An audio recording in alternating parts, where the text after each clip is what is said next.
নমস্কার, জীবনবাণী অনুষ্ঠানে আপনাকে স্বাগত জানাই। কেমন আছেন আপনি? আমার বিশ্বাস ঈশ্বর আপনাকে সুস্থ ও সুরক্ষিত রেখেছেন। আপনি যদি আজকে প্রথমবার আমাদের এই জীবনবাণী অনুষ্ঠানে উপস্থিত আছেন, অথবা আপনি জীবনবাণী সম্পর্কে বিশেষ কিছু জানেন না, তাহলে আপনাকে বলি, এই অনুষ্ঠানে আমরা ঈশ্বরের বাক্য বাইবেল থেকে বিভিন্ন পুস্তক ধারাবাহিকভাবে অধ্যয়ন করে থাকি। আমার বিশ্বাস ঈশ্বরের বাক্যের এই আলোচনা অবশ্যই আপনার ভালো লাগবে। তাহলে আসুন আমরা শুনি ঈশ্বরের বাক্য আজ আমাদেরকে কি শিখাতে চান। হৃদয়ে খোলো, শ্রবণ করো জীবন বাণী, নম্র চিতে শ্রবণ করো, নম্র চিতে শ্রবণ করো, খ্রিস্ট যিশু জীবন খানি।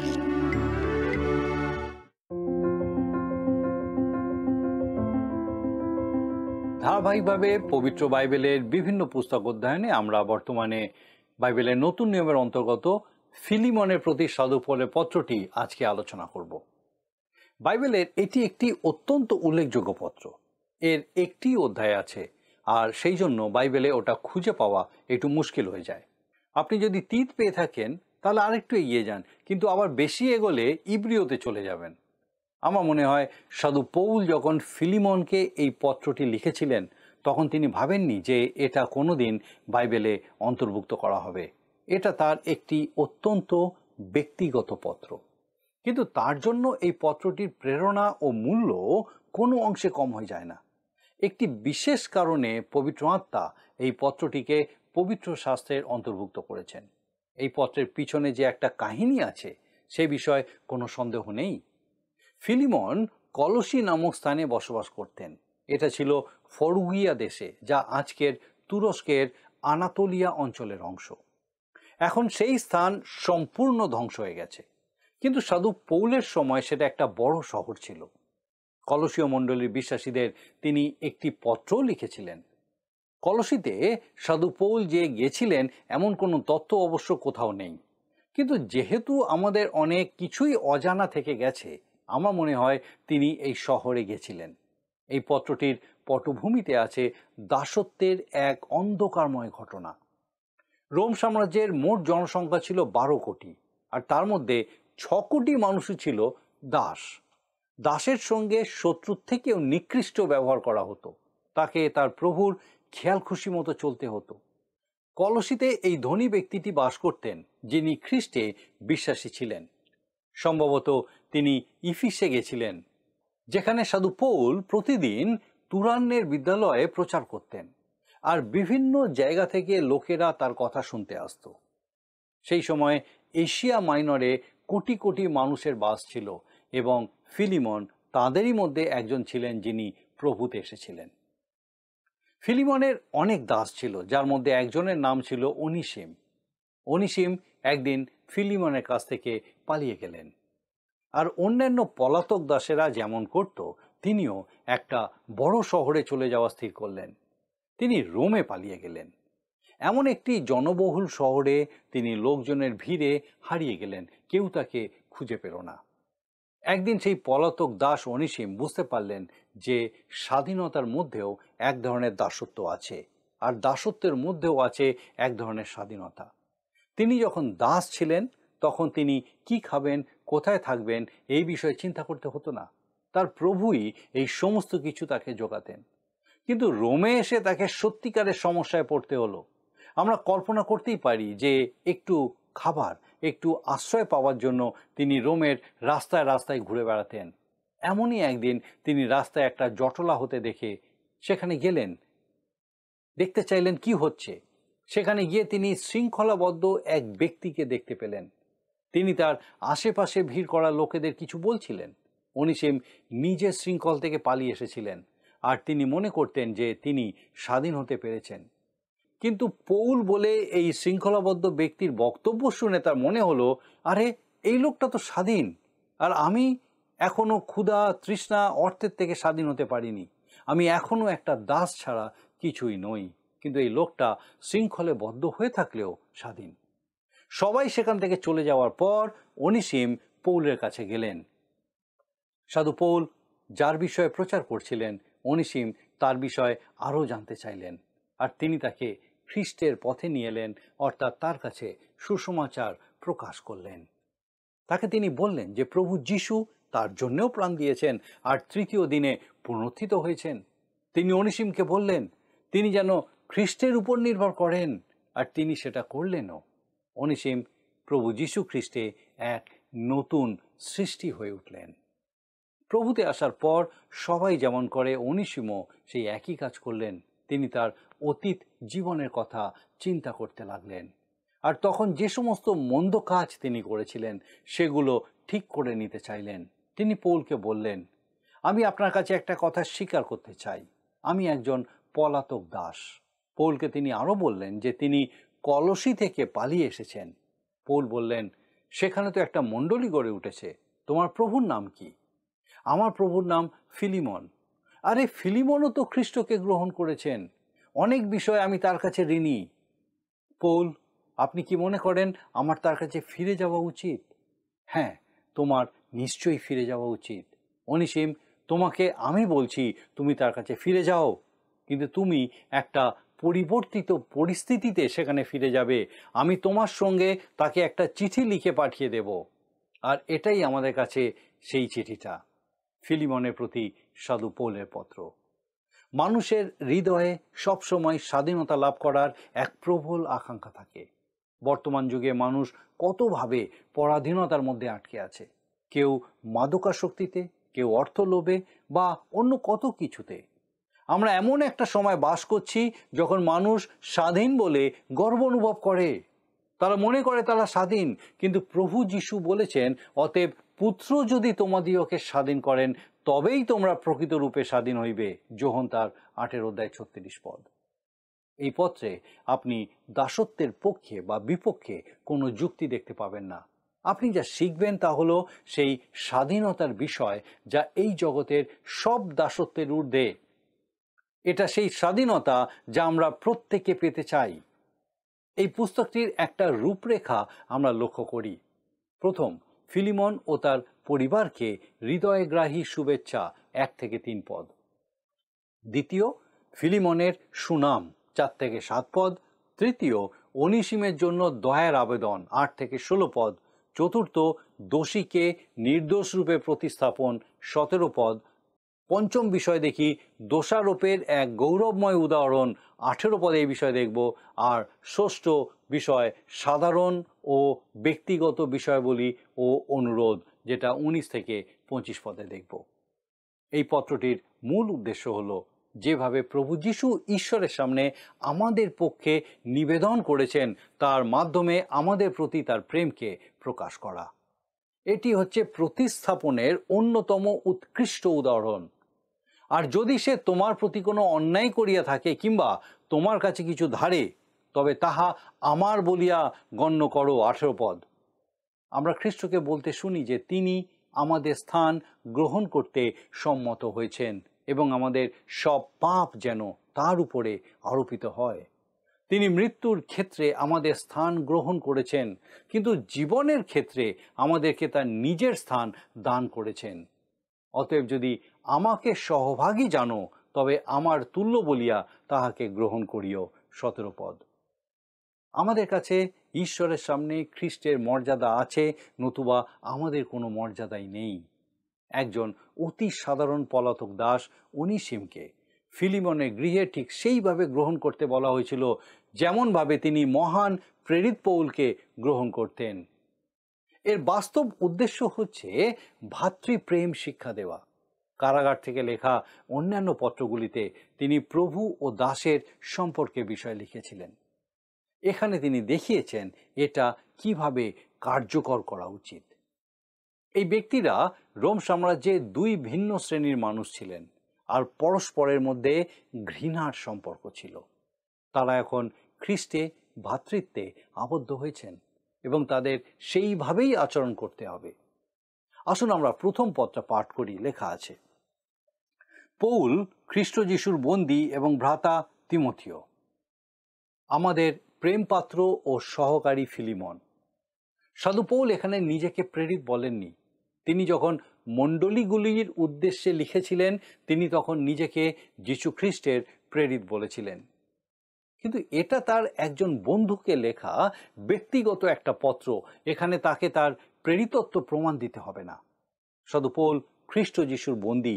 অনেকেই এই কথা বলেন যে সাধু পৌলকে বন্দী করা হয়েছিল কারণ তিনি যীশু খ্রিস্টকে প্রচার করেছিলেন। কিন্তু সাধু পৌল সেই কথা বলেননি। আর তার মনে যা হতো সেটা সুস্পষ্টভাবে বলার ক্ষমতা তার ছিল। তিনি বলেছেন যে তিনি যীশু খ্রিস্টের একজন বন্দী। তিনি হয়তো এই কথা বলতেন, প্রভু যীশু আমাকে কারাগারে পাঠিয়েছেন, আমি তার বন্দী, তার ইচ্ছা অনুযায়ী আমি কারাগারে বন্দী হয়ে আছি। তিনি যখন চাইবেন আমি তখন মুক্ত হব। তিনি যদি চান তাহলে আমি অসুস্থ হব, আমি তারই। আর যেহেতু আমি তারই, আমি যে অবস্থায় থাকি তাতে সন্তুষ্ট থাকতে শিখেছি। নিশ্চিতভাবে ফিলিমনকে লেখা পত্রটি তার কারাগার থেকে লেখা পত্রগুলির অন্যতম। অন্যান্য পত্রগুলি হলো ইফিসীয়, ফিলিপিও ও কলসীয় মণ্ডলী প্রতিপত্র। ভ্রাতা তিমথিও, অর্থাৎ তিনি কেবল ফিলিমন এবং পৌলের ভ্রাতা নন, কিন্তু আপনি যদি খ্রিস্ট বিশ্বাসী হন তাহলে তিনি আপনারও ভ্রাতা। আমরা সবাই খ্রিস্টে একে অপরের ভ্রাতা। আমাদের প্রেমপাত্র ও সহকারী ফিলিমন সমীপে। সাধু পৌল এই ব্যক্তিকে ভালোবাসতেন, আর তিনি এখন তাকে একটি অনুরোধ করবেন। আপ্পিয়া ভগিনী ও আমাদের সহসেনা আর্খিপ্য এবং তোমাদের গৃহস্থিত মণ্ডলীর সমীপে। দ্বিতীয় পদ। আপ্পিয়া ভগিনী সম্ভবত ফিলিমনের স্ত্রী ছিলেন। ফিলিমন হচ্ছে একটি গ্রিক নাম এবং তিনি কলসীয় অধিবাসী ছিলেন। আর অন্যদিকে আপ্পিয়া হচ্ছে একটি ফারুগিয়া নাম। সুতরাং মনে হয় গ্রিক ফিলিমন ফারুগিয়ার একজন মেয়েকে বিয়ে করেছিলেন, আর তারা দুজনেই খ্রিস্টকে ত্রাণকর্তা রূপে গ্রহণ করেছিলেন। কত সুন্দর বিষয়টা, তাই না?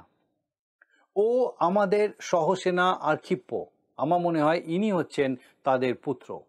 তিনি রোমীয় সেনাবাহিনীর কোনো সেনা ছিলেন না, কিন্তু প্রভু যীশু খ্রিস্টের বাহিনীর একজন সেনা ছিলেন। অন্যত্র সাধু পৌল লিখেছিলেন যে আমাদের সকলেরই খ্রিস্ট যিশুর উত্তম সৈনিক হওয়া উচিত। গৃহস্থিত মণ্ডলীর সমীপে, তারা যে কেবল প্রভুতে এসেছিলেন তা নয়, তারা তাদের গৃহে একটি মণ্ডলীও স্থাপন করেছিলেন। সাধু পৌলের সময় স্থানীয় মণ্ডলী আলাদাভাবে নির্মাণ করা হতো না। সেই সময় অন্যান্য ভ্রান্ত দেবদেবীর অনেক বড় বড় মন্দির থাকলেও আদি মণ্ডলীগুলিতে সেই রকম কোনো স্থাপত্যকে আলাদা করে রাখা হতো না। অনুমান করা হয় 200 বছর ধরে মানুষের বাসস্থানেই মণ্ডলীগুলি গড়ে উঠেছিল। আলাদা আলাদা স্থাপত্য নির্মাণ করে সেখানে ঈশ্বরের আরাধনা করার ধারণাটা আদি মণ্ডলীতে একটু বেমানান ছিল। পরের পদে সাধু পৌল বলছেন, আসুন আমরা 3 পদ পড়ি। লেখা আছে, আমাদের পিতা ঈশ্বর ও প্রভু যীশু খ্রিস্ট হইতে অনুগ্রহ ও শান্তি তোমাদের প্রতি বর্তুক। সাধু পৌল কোনো ব্যক্তি বা মণ্ডলীকে যখন পত্র লিখতেন তখন সাধারণত এইভাবেই তাদেরকে অভিবাদন করতেন। সাধু পৌল ফিলিমনের সুখ্যাতি করে এই কথাগুলি বলেছিলেন, আমি আমার প্রার্থনাকালে তোমার নাম উল্লেখ করিয়া সর্বদা আমার ঈশ্বরের ধন্যবাদ করিয়া থাকি। 4 পদ। ফিলিমনের জন্য সাধু পৌল প্রার্থনা করতেন। এখানে তিনি বলেছেন যে যতবার ফিলিমনের নাম তার সামনে উল্লেখ করা হতো তিনি তার জন্য প্রার্থনা করতেন। এর থেকে বোঝা যায় যে ফিলিমন একজন সুপরিচিত ব্যক্তি ছিলেন। 5 পদে আসুন দেখি, লেখা আছে, কেননা তোমার যে প্রেম ও যে বিশ্বাস প্রভু যীশুর প্রতি ও সমস্ত পবিত্র লোকের প্রতি আছে সে কথা শুনিতে পাইতেছি। ফিলিমনের জীবন একটি সাক্ষ্য ছিল। সাধু পৌল সেটা খুব সুন্দরভাবে বর্ণনা করেছেন। তিনি প্রভু যীশু ও অন্যান্য বিশ্বাসীদের প্রতি তার প্রেম প্রদর্শন করতেন। প্রভু যীশুর প্রতি তার গভীর বিশ্বাস ছিল, আর তিনি অন্য বিশ্বাসীদের প্রতি বিশ্বস্ত ছিলেন।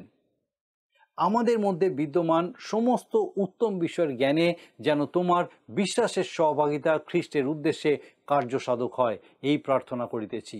6 পদ। তিনি তার বিশ্বাস সবার সঙ্গে ভাগ করে নিতেন। তার জীবন স্বাস্থ্যস্বরূপ ছিল। সমস্ত উত্তম বিষয় এই সত্যের ফল ছিল, কারণ ঈশ্বরই আপন হিতসংকল্পের নিমিত্ত তোমাদের অন্তরের ইচ্ছা ও কার্য উভয়ের সাধনকারী। ফিলিপিও তার 2 অধ্যায় 13 পদ। আসুন 7 পদে দেখি আমরা লেখা আছে, কেননা তোমার প্রেমে আমি অনেক আনন্দ ও আশ্বাস পাইয়াছি, কারণ হে ভ্রাতা তোমার দ্বারা পবিত্রগণের প্রাণ জুড়াইয়াছে। বিশ্বাসীদের এবং তার প্রতি ফিলিমনের প্রেমে সাধু পৌল অনেক আনন্দ ও আশ্বাস পেয়েছিলেন। ফিলিমন সম্ভবত এমন ব্যক্তি ছিলেন যিনি প্রচারক এবং সম্মেলনের বক্তাদের নিজের ঘরে আতিথেয়তা করতেন। এরপরে আমরা দেখি যে সাধু পৌল ফিলিমনের কাছে অনিসিমের জন্য খুব নিবেদন করেছেন। আমরা এখন 8 ও 9 পদটা দেখি। অতএব যা উপযুক্ত তদ্বিষয়ে তোমাকে আজ্ঞা দিতে যদিও খ্রিস্টে আমার সম্পূর্ণ সাহস আছে, তথাপি আমি প্রেম প্রযুক্ত বরং বিনতি করিতেছি। ঈদৃশ্য ব্যক্তি সেই বৃদ্ধ পৌল এবং এখন আবার খ্রিস্ট যিশুর বন্দী। সাধু পৌল খুব সৌজন্যপূর্ণভাবে অনিসিমের পক্ষে নিবেদন করছেন। এখন তিনি তার পত্রের মূল উদ্দেশ্যের দিকে এগোচ্ছেন। তিনি সুকৌশলে, সতর্কভাবে ও প্রেম সহকারে তার বিষয়টির দিকে এগোচ্ছেন। তিনি 3টি পর্যায়ে অনিসিমের বিষয়ে তার নিবেদন করতে যাচ্ছেন। প্রেম প্রযুক্ত, এটা হলো প্রভু যীশু খ্রিস্টে বিশ্বাসী হওয়ার কারণে সাধু পৌল ও ফিলিমনের পারস্পরিক ভালোবাসা। ঈদৃশ্য ব্যক্তি, সে বৃদ্ধ পৌল। সাধু পৌলের তখন 60-এর ঘরে বয়স। খ্রিস্টের সুসমাচার প্রচার করতে গিয়ে তাকে অনেক কষ্ট পেতে হয়েছিল, যার ফলে তিনি বয়সের থেকে বেশি বৃদ্ধ হয়ে পড়েছিলেন।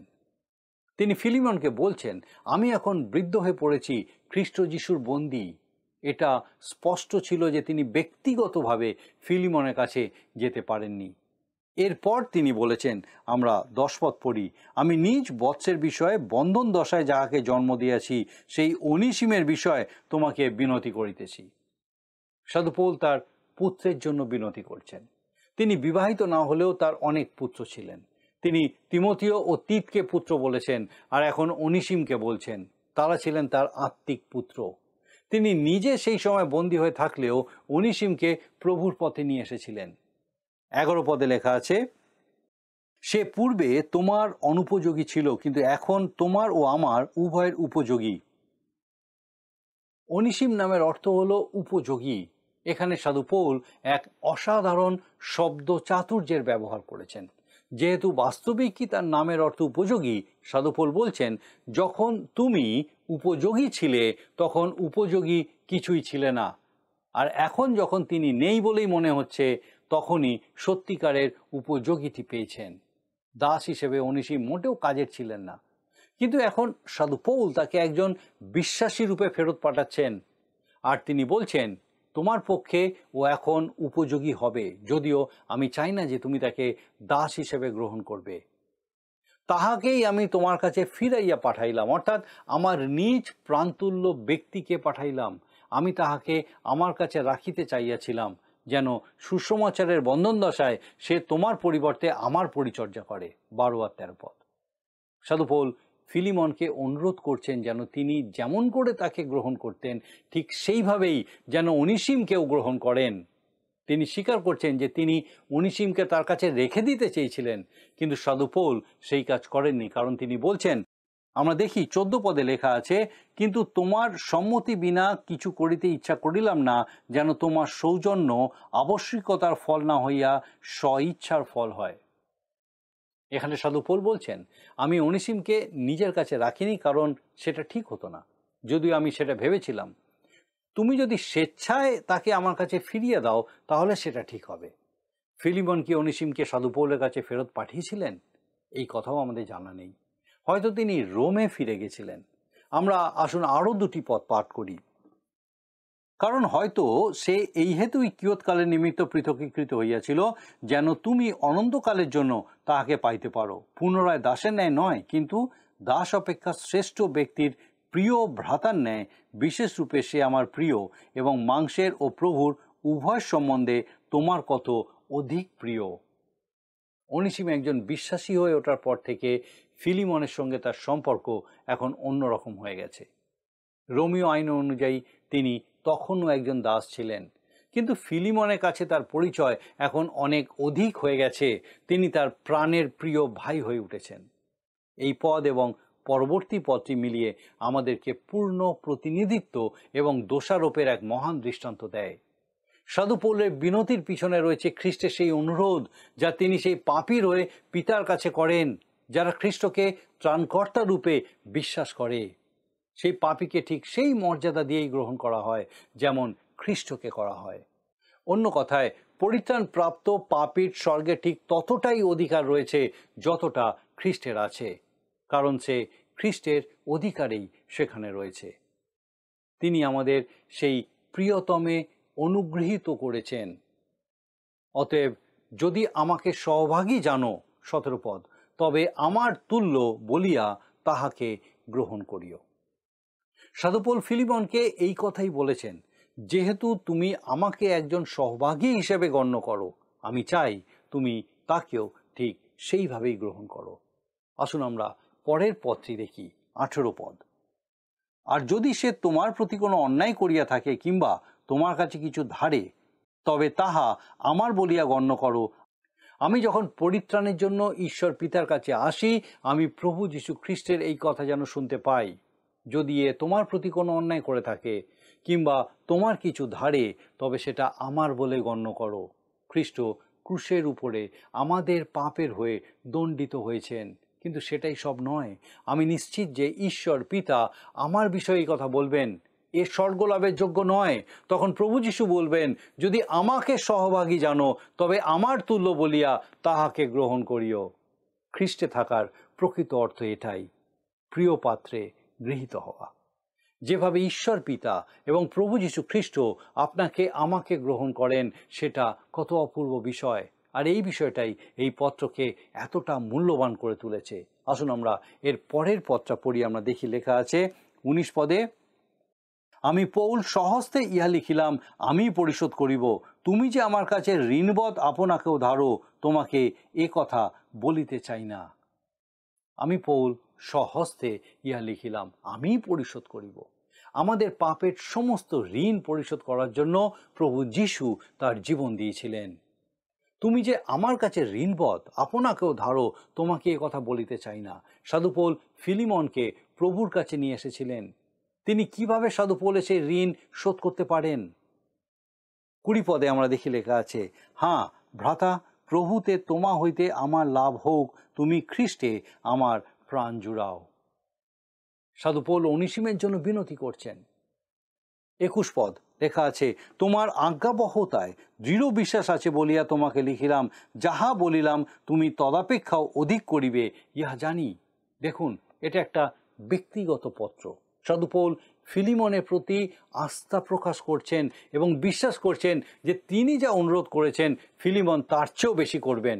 সত্যিকারের বিশ্বাসীদের একটি বৈশিষ্ট্য হলো, তাদের যা অনুরোধ করা হয় তারা তার থেকেও বেশি করেন। প্রভু যীশু বলেছেন, আর যে কেহ 1 ক্রোশ যাইতে তোমাকে পীড়াপিড়ি করে, তাহার সঙ্গে 2 ক্রোশ যাও। মতি তার 5 অধ্যায় 41 পদ।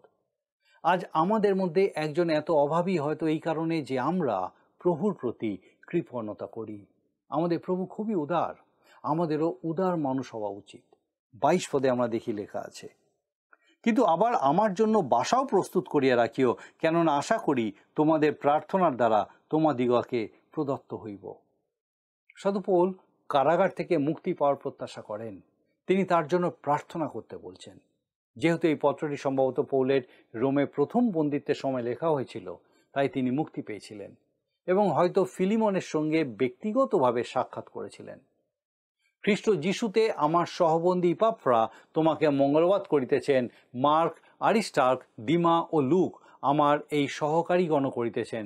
প্রভু যীশু খ্রিস্টের অনুগ্রহ তোমাদের আত্মার সহবর্তী হোক। আমেন। 23 থেকে 25 পদ। এই সুন্দর ছোট্ট পত্রটি পরস্পরের পরিচিত বন্ধুদের প্রতি ব্যক্তিগত অভিবাদনের মাধ্যমে শেষ হয়েছে।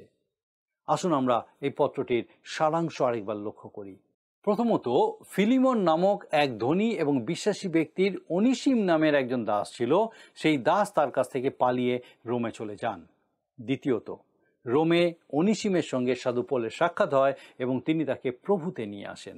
তৃতীয়ত, সাধু পৌল যখন জানতে পারেন যে অনিসিম ফিলিমনের একজন পলাতক দাস, তিনি একটি পত্র লিখে তাকে ফিলিমনের কাছে ফেরত পাঠিয়ে দেন। চতুর্থ, সেই পত্রের মাধ্যমে সাধু পৌল ফিলিমনকে অনুরোধ করেন যেন তিনি অনিসিমকে দাস হিসেবে নয়, কিন্তু একজন ভ্রাতা রূপে গ্রহণ করেন। আমাদের পরের পর্বে, আগামী পর্বে পবিত্র বাইবেলের আমরা আরও একটি পুস্তক অধ্যয়ন করা শুরু করব। আসুন এখন প্রার্থনায় যাব, আর আমি চাইব আপনিও যোগ দিন। আসুন প্রার্থনা করি। মঙ্গলময় পিতা, তোমার ধন্যবাদ দিই প্রভু যে তোমার পবিত্র পরাক্রমে তুমি আমাদের জন্য চিন্তা করো, আমাদের জন্য তোমার পরিকল্পনা তুমি যথার্থ রূপে করে রেখেছো। ধন্যবাদ দিই আমাদের প্রত্যেক দর্শক বন্ধুকে আজকে তোমার এই বিশেষ সত্য, নিগুড় সত্য জানতে বুঝতে সাহায্য করলে। কিভাবে পিতা তুমি আমাদেরকে গ্রহণ করেছো, তুমি আমাদের জন্য কত কি করেছো স্বর্গীয় পিতা, যেন আমরা ঈশ্বরের সামনে, ঈশ্বরের সাক্ষাতে গ্রহণযোগ্য হই। ও প্রভু, তোমার ধন্যবাদ, তোমার স্তুতি করি। আমাদের প্রত্যেক দর্শক বন্ধু, তাদের পরিবার পরিজন প্রত্যেককে এই সত্যে, এই বিশ্বাসে স্থির করো যে তুমি তাদেরকে কিভাবে মুক্ত করেছো, উদ্ধার করেছো, এবং পিতাগো তোমার মধ্যে দিয়ে সেই স্বর্গীয় পিতার সাক্ষাতে তুমি তাদেরকে নিয়ে এসেছো স্বর্গীয় পিতা, যেন পিতার সহভাগিতায় তারা বৃদ্ধি পেতে পারে। ও প্রভু, তোমার ধন্যবাদ স্তুতি করি। আমাদের প্রত্যেক দর্শক বন্ধু, তাদের পরিবার পরিজন প্রত্যেককে তোমার পবিত্র আত্মার পরাক্রমে সুস্থির রাখো, তোমাতে বেড়ে উঠতে সাহায্য করো, সুস্থ রাখো, সুরক্ষিত রাখো। তোমার যিশু নামে ভিক্ষা দয়া করে শ্রবণ গ্রহণ করো। আমেন।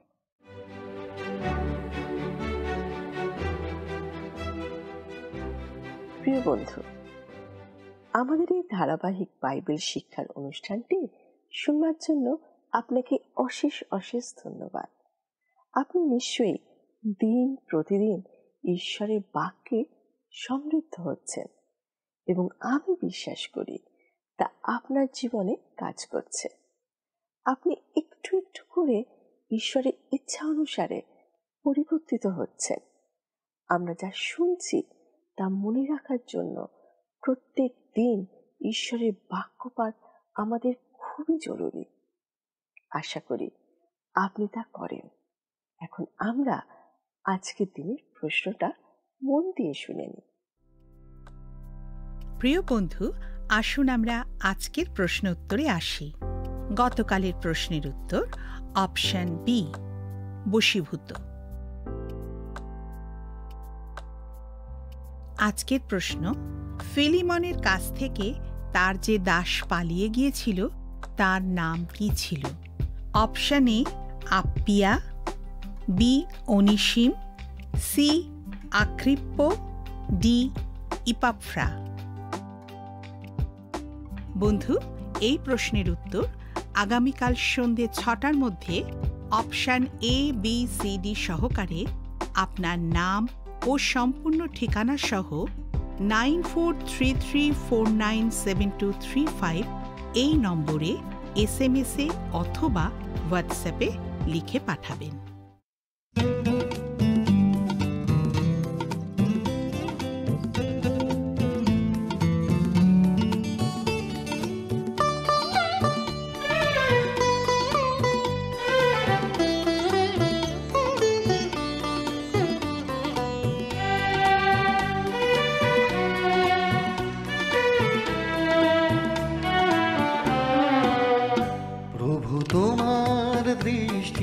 সতত আমায় ঘিরে থাকে, আমি হারাই না পথ চলতি পথের কোনো বাঁকে। প্রভু তোমার দৃষ্টি সতত আমায় ঘিরে থাকে, আমি হারাই না পথ চলতি পথের কোনো বাঁকে। প্রভু তোমার দৃষ্টি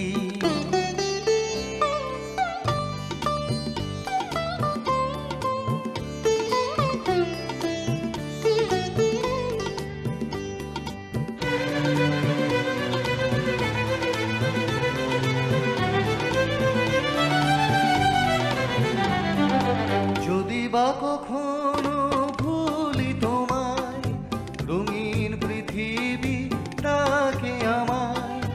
যদি বা কখনো ভুলি তোমায়, রঙিন পৃথিবী ডাকে আমায়, প্রভু সেদিন।